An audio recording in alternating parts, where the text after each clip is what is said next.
to my channel, guys. It's Tally Sam here. It's so great to have you guys here, and I hope you're having a lovely start of the year. To start off the year, I wanted to compare the difference between EPIK and Hagwon and look at the pros and cons between the two.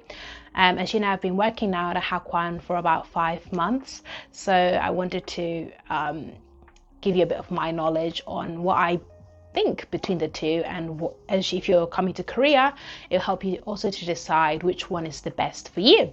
So without much ado, let's get into it. Okay, so I'm gonna start with EPIK. I was with EPIK for 2.5 years.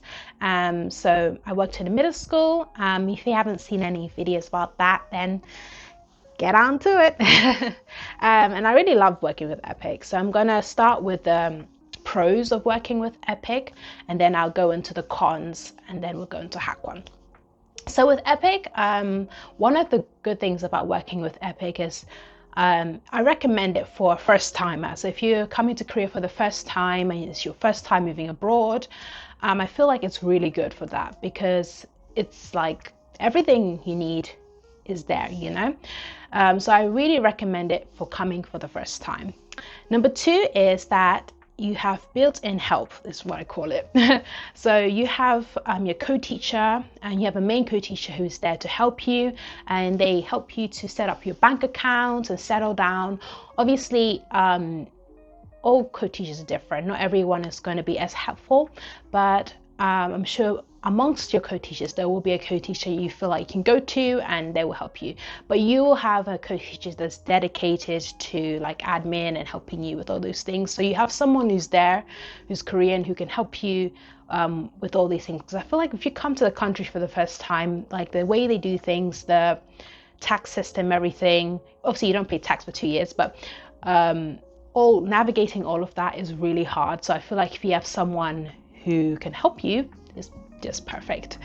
Also, I feel like number 3, it's much more stable, which is something you really need when you move abroad, because you're moving from your home country to a new country, and you really need that stability. So it's so much stable. They pay you on time, everything. Also, you get a house, and even your schedule and everything is set, and everything is quite stable. So it's really great for when you're moving abroad for the first time. And number 4 is you get so much more holidays. So you get 26 days of holidays, 10 in the winter and 10 in the summer, and then you get 6 days where you use them in semester. So during the semester you can choose to leave early when you don't have any lessons or there's no school events. So things like that were really great with EPIK, and I really loved that. So those really, I believe, were the benefits of working with EPIK. So now we will look at the negatives. One of the negatives that is quite known about EPIK is you can't choose your location. So yes, you can say that you want to be in a certain city or place, but it's not guaranteed. So that's one of the things with EPIK, nothing is guaranteed, compared to a Hagwon where you can choose where you want to be and you'll know where you'll be, where the school's located. You don't have any choice in that. So that's one of the really downside. That's scary as well, because as you're moving abroad, you're like, you want to be sure, right, where you're going or how the environment is. But with EPIK, that doesn't really happen. Also, desk warming, number 2. So desk warming is, in the first year I didn't mind it, but then after that I felt like, I can't stand it, because desk warming is basically when you have to spend time during the summer vacation and winter vacations. You don't have lessons, all the other teachers are out except for the admin staff, and you have to basically look busy and plan your lessons. But even though it's like a long time, it's like depending. So as you know, you have like 10 days for your vacation. So if you use that all up, and then you have about 2 months, nearly 3 months of vacation, all that other time is desk warming basically. And you also have camp. So and camp is normally, let's say, 1 week at one school. So minus all of that kind of those things, you have all that extra time is desk warming time, where you have to just come to school 8:30 to 4:30, and you have to look busy and just sit there basically. So that's one of the downsides of EPIK for real. Also, number three, I would say, is the Korean environment.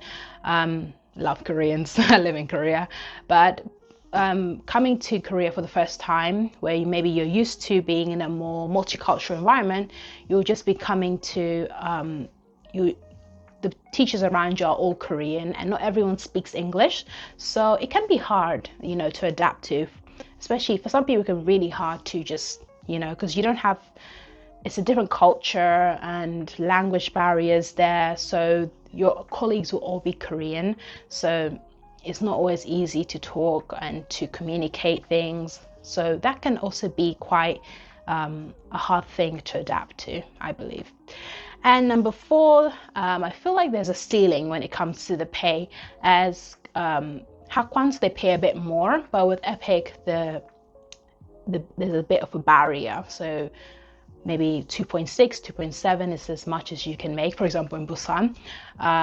But yeah, after you've reached that, you can't make any more money. But in Hagwons, sometimes the pay already starts at 2.7, so it's different, there's a bit more space for you to grow and to make a bit more money. So I would believe these are really the downsides of working with EPIK. Okay, let's move on to Hagwon. So what could be the benefits of working with a Hagwon? So the good thing about working with a Hagwon is you can choose your location. So you can choose where you want to be, which city you would like to be in. And also you could probably you have a possibility of seeing your apartment as well.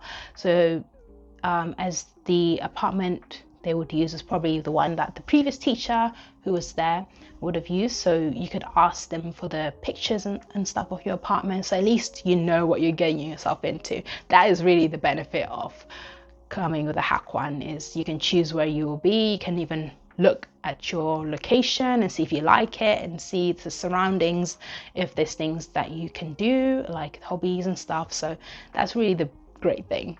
Number two, it offers a higher pay wall, so I call it.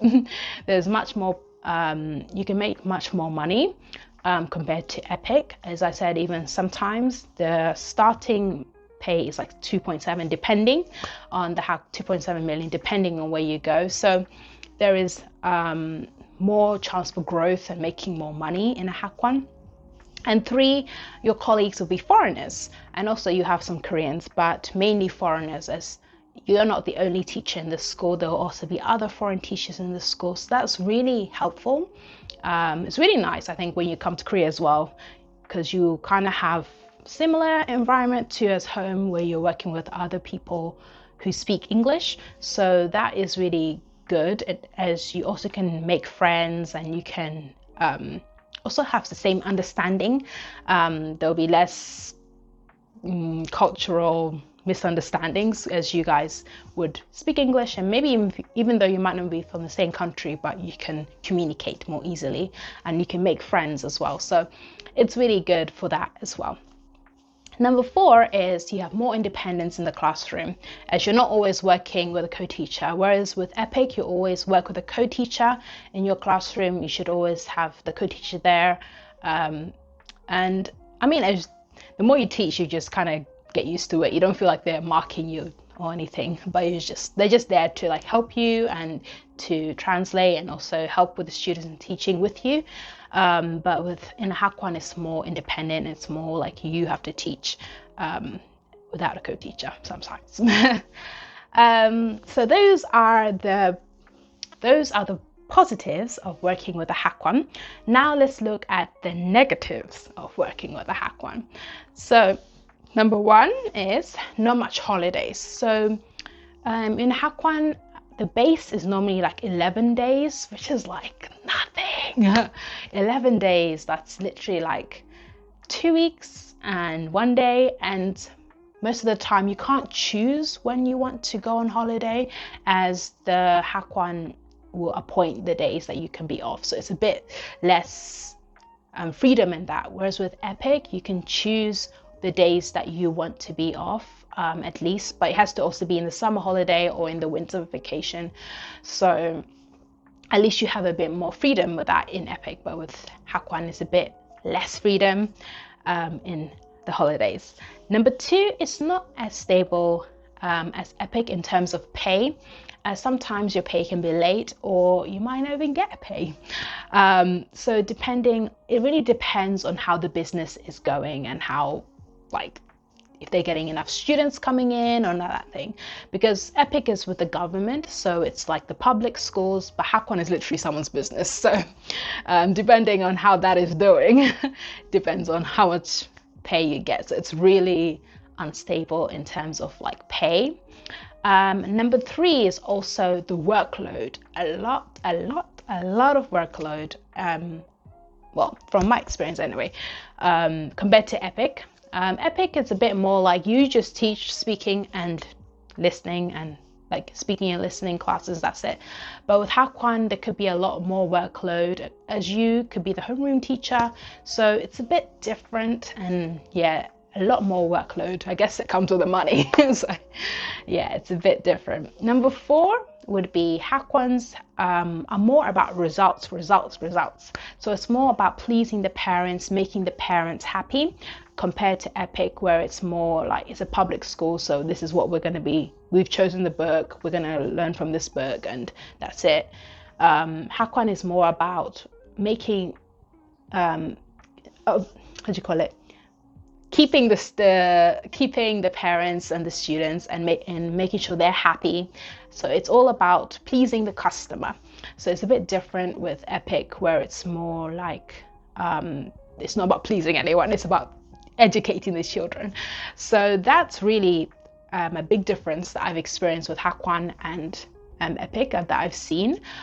So that's also could be one of the negatives as well as for Hagwon. One tip that I would like to give you guys, which is not a pro or con, especially for Hagwon, is check the blacklist. So before you apply, there is a blacklist on Google where you can check if the Hagwon is on the blacklist, which means that it's not really a good Hagwon. So if you check the blacklist, you can see if the school that you want to work at is there, and you can see what the previous teachers would have written about it. And also, even if you check the blacklist, or if you haven't, or whatever, you can also contact the teachers that work there and check to see if what they thought of the work environment, why are they quitting. So you can do those things. I thought this is kind of like a positive about Hagwons, because you can kind of check the workplace that you're going to work at before working there. Whereas with EPIK, you just go in blindly. You don't even know until you reach Korea and you finish orientation. That's when you know what school you're going to and everything. And even then, you don't really have the contact details of the previous teacher. So that's really one of the differences, but that's also a tip and also, I guess, a benefit of working in a Hagwon. But yeah, overall, I believe that I recommend starting with EPIK, especially if you're coming to Korea for the first time. I believe starting with EPIK is good because it's stable, and also it's with the government, and also it's a really good introduction to Korea, because adapting to the country, adapting to the ways, the things they do in the country, it can be hard, but you have your co-teacher to help you and nothing. But with the Hagwon, it's a bit more, you don't have a co-teacher or a designated teacher, so it's a bit different. But I feel like the process of applying with EPIK and all these things, it can be really long, but it's definitely worth it.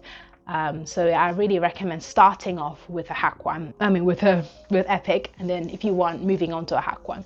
But at the same time, if you want to be more in control of where you're going to live, where you like your surrounding, the city, then Hagwon is the choice for you. So yeah, those are the pros and cons of EPIK and also Hagwon, and I hope this video is very helpful for you guys. And if you have any questions or any comments, please leave them in the comment section, or you can contact me on my Instagram, which is TallySam. And if you want to see more fun content and more of a fun side, and also skits and things that are relatable, then follow me on TikTok as well, as I post more content on there. So I hope to see you guys more in the next video, and see you next time. Thank you so much for this time, and see you.